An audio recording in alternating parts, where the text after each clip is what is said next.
Ron Paul his announcement for the 2012 presidential bid. What are your thoughts on this? And do you really think we can vote our way out of this mess? No, I don't think so.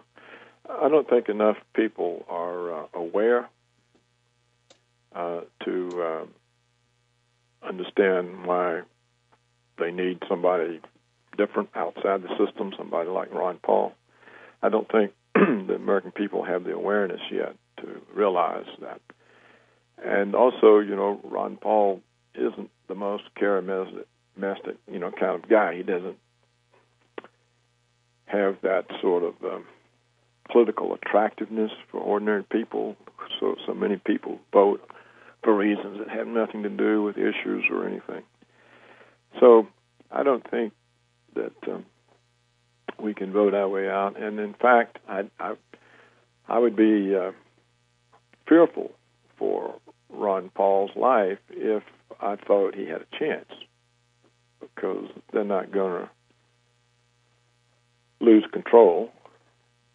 And I don't think they can corrupt Ron Paul or buy him off. So I don't.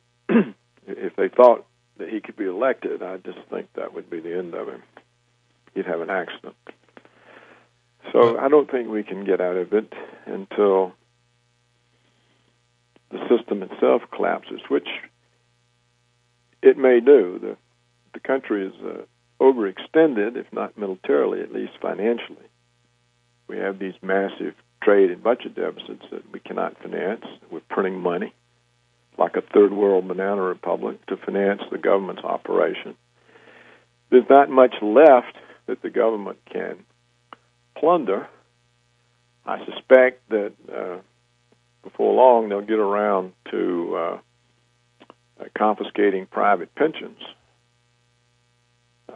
in order to pay the deficit. But you see, that can only last for a year or two, and then they're out of money again. And when they have to print money, it destroys the exchange value of the dollar, and then that destroys the dollar's role as reserve currency.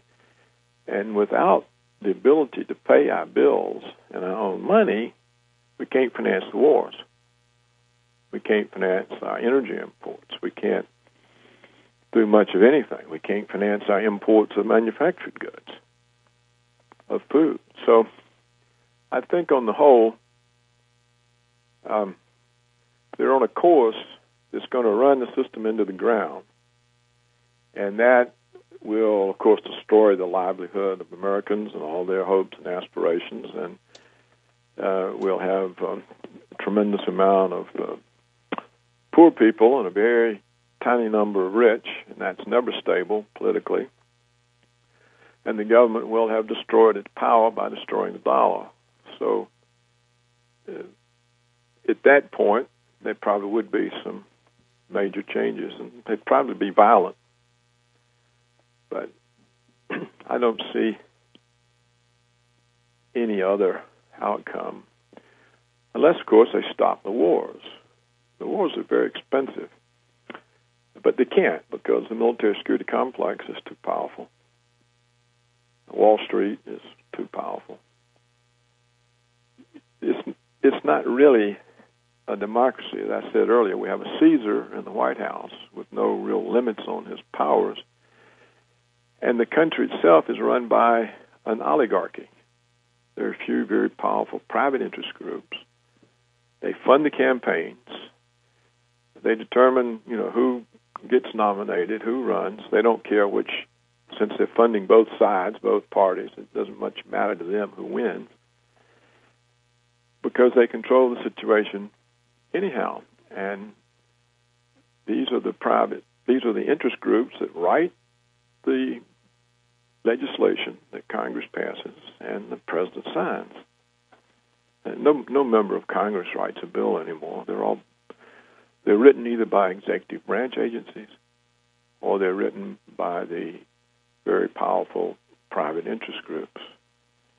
So that's what the country really is. It's a sham to democracy. It's no real democracy. And this is true all over Europe. I mean, Look what's going on in Greece. Again, everyone's in the streets protesting.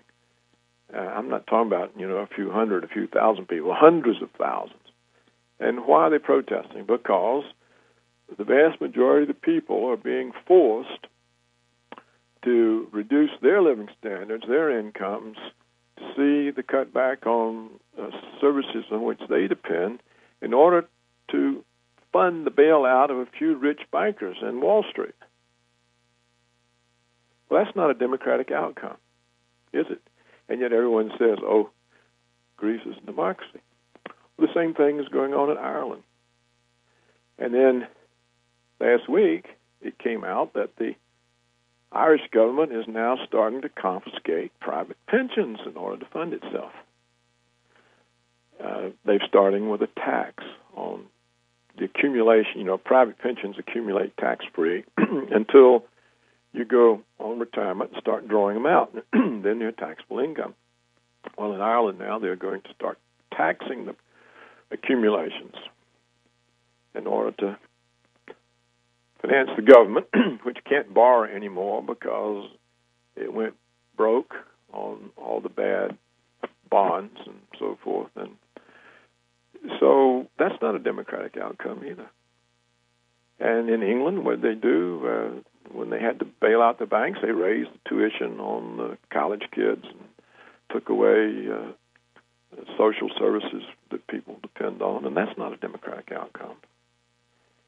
And the same thing here.